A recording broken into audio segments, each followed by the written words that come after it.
Bonsoir à tous, bienvenue dans Questions directes sur ATV Guadeloupe. Notre invité ce soir, Alain Lascari, porte-parole du LCDM, le collectif de défense mobile. Bonsoir. Bonsoir. C'est la valse des ministres en Guadeloupe en cette fin de semaine et ce week-end également. C'est l'occasion de vous faire entendre. Pourquoi pas? Ouais. Parce que hier c'était donc le ministre d'Outre-mer qui se trouvait dans les Nords, sud et Nord Basse-Terre.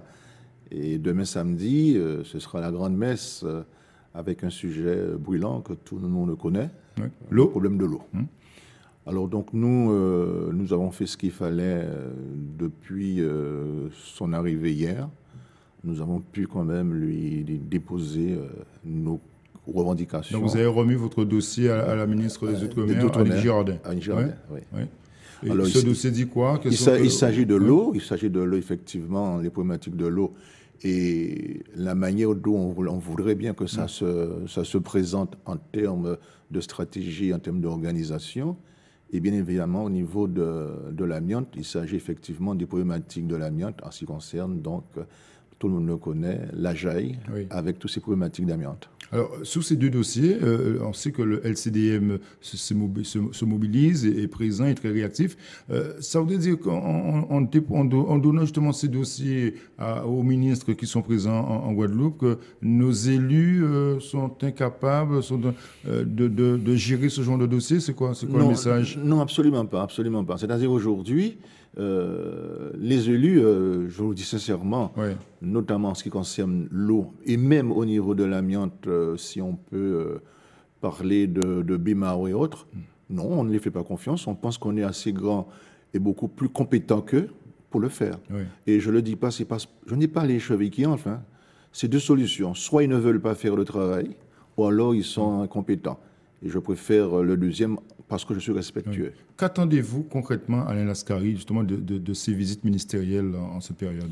Alors, moi, je pense par rapport à l'eau, je crois sincèrement ces visites chez nous sont quand même des visites obligatoires parce que ça trace une volonté de vouloir proposer quelque chose au niveau de l'eau et ensuite trancher. Moi, je mets le mot trancher. Pourquoi trancher? Parce qu'aujourd'hui, de par un certain nombre de décrets qui existent, qui devraient normalement traiter ce problème de l'eau, on voit très bien que les élus ne veulent pas aller dans ce sens. Oui. Moi, je pense que le syndicat unique, qu'est-ce que ça veut dire le syndicat unique de l'eau? Le syndicat unique de l'eau veut dire qu'il y a donc une composition par rapport au dernier décret de l'environnement, décret, je crois, 2014-772 du 27 juin 2014, je le connais par cœur. Ça veut dire quoi? Ça veut dire qu'aujourd'hui, on devait respecter ce décret-là par rapport à la composition d'un syndicat unique. Ce syndicat unique aurait 4 collèges. Les 4 collèges, il y aura les 2 premiers collèges qui seraient donc des collèges au même niveau. Premièrement, le collège des élus, donc les collectivités majeures et les EPCI. Et ensuite, vous aurez le collège majeur des usagers qui est composé en 3 ou 4 décompositions. Au même niveau. Ça veut dire qu'automatiquement, au même niveau, c'est ce que dit la loi. Il n'est pas question de dire qu'on va faire sans les usagers. Il y a beaucoup de collectifs justement qui rassemblent, qui défendent ces usagers. Demain, vous serez présent ou pas le collectif? Je crois. Vous êtes invité à cette grande messe absolument. Avec les élus? Avec les élus. Et là, vous allez vous faire entendre. Mais gentiment, avec respect. Oui, bien sûr. Ouais. Mais vous... Bien sûr. Nous avons une idée qui est quand même, je crois qu'on ne dit pas que c'est une idée première, mais c'est ce qui existe dans les textes. Donc on aimerait qu'on applique ce qui existe dans les textes. On ne peut pas, monsieur Planté, tout de suite dire, écoutez, on donne un permis de construire une organisation en cours de l'eau avec les mêmes personnes qui ont failli. Ce n'est pas possible. Donc tout ce qui a été acté par nos élus ces derniers mois, c'est caduc à vos yeux? Pour moi, c'est caduc. Ouais. Écoutez, on veut faire quoi avec 71 millions d'euros? On va remplacer des centaines de kilomètres de tuyauteries qui sont amiantées et qui sont carrément désuètes, qui sont obsolètes. Ce n'est pas possible. Moi, je pense qu'il faudrait faire un plan Marshall là-dessus, c'est-à-dire que mettre plusieurs chantiers tout de suite sur pied, mettre ce qu'il faut comme de l'argent. Par contre, financièrement, c'est l'État qui doit... Par contre, si l'État doit mettre l'argent, il faut que les élus comprennent que c'est l'État quand même qui va mener la danse. Et c'est l'État qui fera respecter ce décret dont je viens de parler, ce décret de 2014-72 du 27 juin sur l'environnement. C'est-à-dire, il n'est pas possible aujourd'hui en État pour que les élus puissent nous dire, les mêmes élus qui ont fait des prote-croix, et vous savez comment je suis dans mon langage, je dis les choses comme je le sens, des gens qui ont fait disparaître des millions et des millions de la Guadeloupe qui sont partis ailleurs. Cet argent qui était normalement là pour pouvoir réparer, refaire la distribution, refaire les structures, toutes les structures de distribution, les infrastructures. Oui, ça c'est du passé, il faut avancer.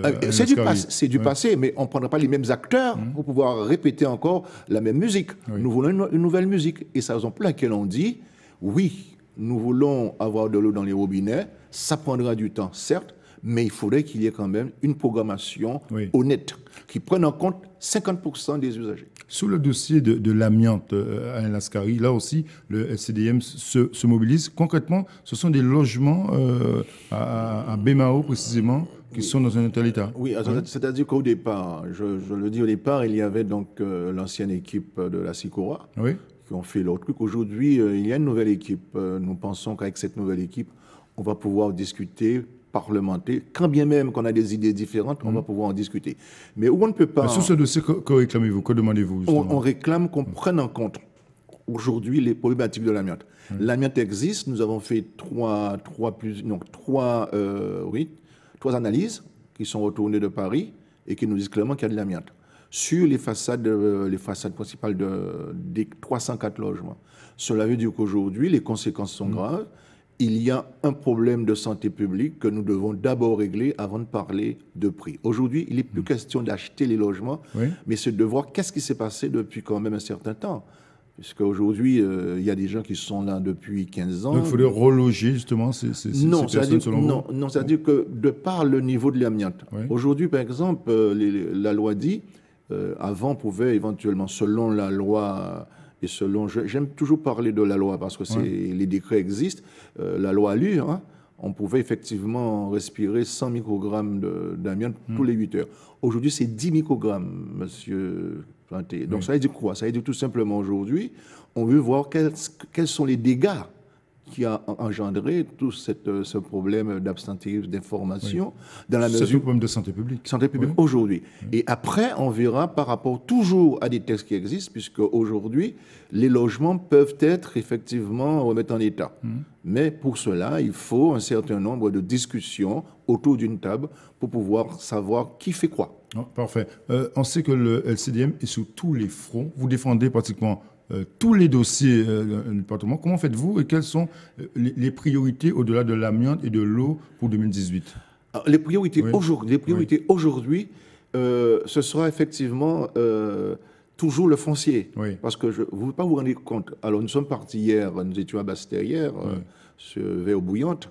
Vous pouvez imaginer le nombre d'hectares de terre que les familles guadeloupéennes sont en train de perdre, parce que les fils d'esclavagistes sont revenus et récupèrent, comme ils veulent, des terrains. À Sainte-Rose, vous connaissez le problème, ça va se résoudre, j'espère. À Bouillante, les problèmes. À Port-Louis, ce sont les mêmes problèmes qui se posent. C'est-à-dire, aujourd'hui, les responsables qui sont des Antillais sont contre les familles antillaises, et ce qui est grave. Donc, vous serez mobilisés encore plus que jamais sur le terrain. Absolument. Merci Alain Lascari d'être venu ce soir sur ATV dans Question Directe. Merci de nous avoir suivis chez vous. Bonne soirée sur ATV. Place à l'info.